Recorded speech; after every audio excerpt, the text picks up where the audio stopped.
Bom dia, boa tarde, boa noite. Bem-vindo à nossa websérie Razões para a Alta Performance de Vendas.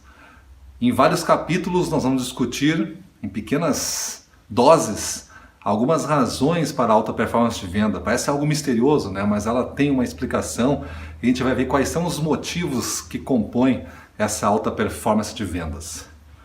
Gustavo Le Bon já falava que o homem que não sabe dominar os seus instintos é sempre escravo daqueles que se propõem a satisfazê-los. Veja bem, o homem que não sabe dominar os seus instintos é sempre escravo daqueles que se propõem a satisfazê-los.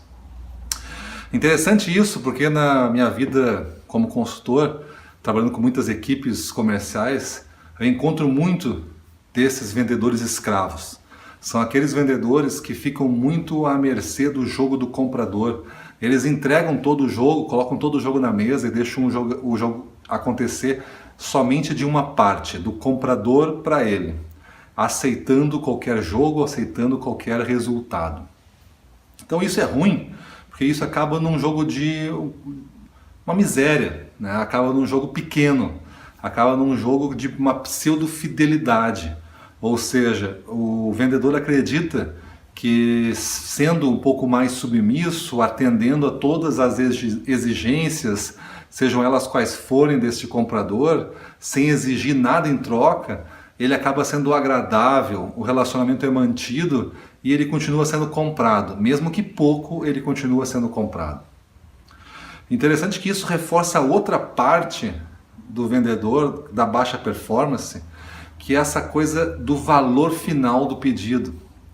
Existem alguns vendedores que têm medo de jogar grande, têm medo de fazer um volume financeiro naquele cliente elevado, com medo que ele se endivide, que não consiga pagar e depois esse vendedor acabe enrolado nessa dívida de alguma maneira.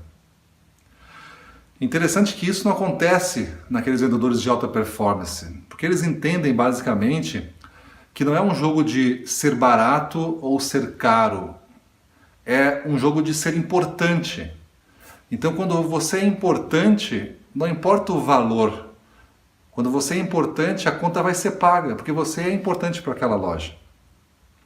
Imagine você na sua casa, você entra numa situação financeira delicada, você é aquele vendedor de baixa performance que aceita o jogo da miséria, e você entra numa situação delicada, onde algumas contas não vão poder ser pagas no mês.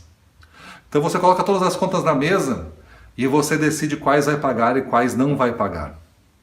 A luz, a água, o aluguel ou a prestação da casa, coisas assim, talvez elas não tenham um valor tão alto assim, ou até sejam, mas essas têm importância alta. Essa você vai pagar. Porque se você não pagar, vão cortar a luz. E sem luz a vida vai ficar bem mais difícil. Então não é uma questão de ser barato ou ser caro a conta, é sim de ser importante. Então os vendedores de alta performance não se preocupam se estão fazendo volume muito alto no cliente, eles se preocupam em ser importantes. Então acho que essa é a questão de não se tornar um vendedor escravo. Os vendedores de alta performance mantêm o controle do jogo. Eles conseguem impor um jeito, distribuir as cartas, fazer jogos grandes e se preocupando em que os resultados positivos apareçam no relatório dos clientes, eles continuam mantendo essa importância. Então você é daquele vendedor que gosta do jogo pequeno, gosta da miséria e você acha que isso tem um lado bom, que é o lado dele não ficar com muita dívida com você, caso ele não pague? Ou você é aquele vendedor de alta performance, o vendedor que não está preocupado se o jogo é pequeno ou grande, está preocupado em você ser importante, em ser importante para aquele comprador, para aquele negócio. E assim, sendo importante, os jogos geralmente são grandes. E sendo importante, você continua sendo pago, continua sendo um fornecedor importante para aquela loja. Então eu acho que essa é a primeira razão, a razão de uma alta performance em vendas, é assumir positivamente o controle. Este é o título desta primeira razão, assumir positivamente o controle dos negócios. Então é isso. Então esta é a nossa primeira razão, assumir positivamente o controle dos negócios. Espero que você tenha gostado. Repasse essa dica para colegas que você acha que precisa dessa dica, ouvir alguma coisa que possa mudar o jeito dele agir no mercado. E até a nosso próximo episódio dessa websérie de alta performance em vendas. Valeu, obrigado, saúde, bons negócios e boas vendas.